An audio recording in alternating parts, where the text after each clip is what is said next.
Eveline is the fourth short story of the 15 short stories collection titled Dubliners by the Irish writer James Joyce, published in 1914. This urban literature is written in the modernist tradition of realist fiction. Eveline is set in early 1900s Dublin, Ireland. It is from the point of view of an anonymous third-person narrator who details the protagonist's thoughts from a detached perspective. Do click the link in the description box for more Dubliner stories. The story begins with Eveline Hill, a 19-year-old girl, sitting by the window as evening falls, watching a quiet street with a neighbor passing by. As she listens, memories of her childhood flood in. She recalls playing in what is now a row of new houses and spending time with friends and family who are now gone. Her father was less abusive back then, and life felt happier. Now, with her mother dead, her siblings moved away, and her neighborhood changed, she plans to leave as well. Surrounded by familiar, dusty objects, Eveline feels nostalgic and uncertain about her decision to leave. She looks at a photograph of her father's friend, a priest now in Melbourne, Australia, and a picture of a French saint, Blessed Margaret Mary Alacoque. She thinks about the safety of home, the gossip that will follow her, and her difficult job at the stores, where Miss Gavin, her boss, often criticizes her. Eveline longs for a new life and respect but fears leaving the familiar. Ernest was dead and Harry, who was in the church decorating business, was nearly always down somewhere in the country. Her father's threats and accusations of squandering money have worsened, and she's left to care for him and 2 young children under her care. Her father takes all her salary and whatever money Harry sends them. Though life is hard, she realizes that her home, despite everything, has its comforts. Eveline plans to leave Dublin with Frank, an Irish sailor who lives in Buenos Aires. She first enjoyed his attention and grew to like him for his adventurous stories. Though her father forbids the relationship, she secretly arranges to leave with Frank. Holding letters for her father and brother, Harry, Eveline remembers good memories with her father, times he cared for her and family picnics. As departure nears, organ music outside reminds her of her mother's last night and the promise she made to keep the family together. Her mother lived and died of commonplace sacrifices, closing in final craziness. Remembering her mother's hardships and gradual insanity, Eveline panics, fearing a similar fate. She hopes Frank can offer her a happier life. At the station, when Frank reaches for her hand, Eveline suddenly freezes, overwhelmed by fear of the unknown. Clinging to the railing, she realizes she can't leave.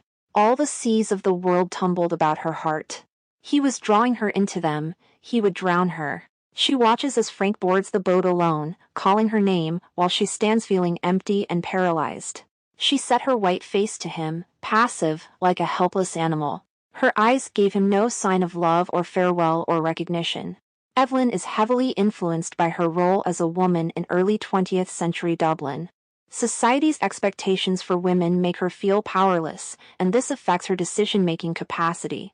Eveline struggles to make choices on her own and believes she needs someone, Frank or God, to rescue her. She sees marriage as a way to gain respect and status, as women had limited ways to improve their lives at that time. Eveline feels guilty even thinking about her happiness, as society has taught her to focus on caring for her father and the 2 children who depend on her. She struggles with guilt, especially because she's expected to be selfless. Her role as a woman also shares her experience with violence. Her father's abuse makes her feel she's becoming a replacement for her mother, the original target of his violence. Eveline grew up in this atmosphere and didn't question it, believing she must sacrifice herself in the same way her mother did. Although she sees Frank as a way to escape and gain more respect, Eveline realizes at the last moment that she doesn't truly love him. Even if marriage could change some aspects of her life, she fears that society's expectations of her will still trap her as a woman and caretaker. Eveline's indecision leads to her physical paralysis. She freezes at the dock, unable to follow Frank onto the ship. She calls her life a hard life and a wholly undesirable life. Planning to leave makes her recognize the stability and familiarity of her current life, even if it's marked with sadness and abuse. Eveline's paralysis stems from a deep sense of powerlessness and reliance on others, either Frank or God, to rescue her from her situation. He would save her. She prays often, hoping for strength to change, but feels trapped by poverty and family obligations. Eveline fantasizes about marriage as a way to escape and gain respect, imagining life with Frank will solve her troubles with her father and her job. Yet, when faced with actually leaving, she freezes, realizing that the unknown could be just as harsh. She set her white face to him, passive, like a helpless animal. She finds herself bound by routines and repetitive struggles, choosing the familiar over the risk of a new life.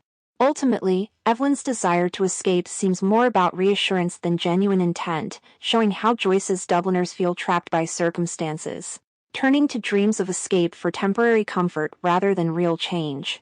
Hope you like this video and check out other Dubliners stories linked in the description box below.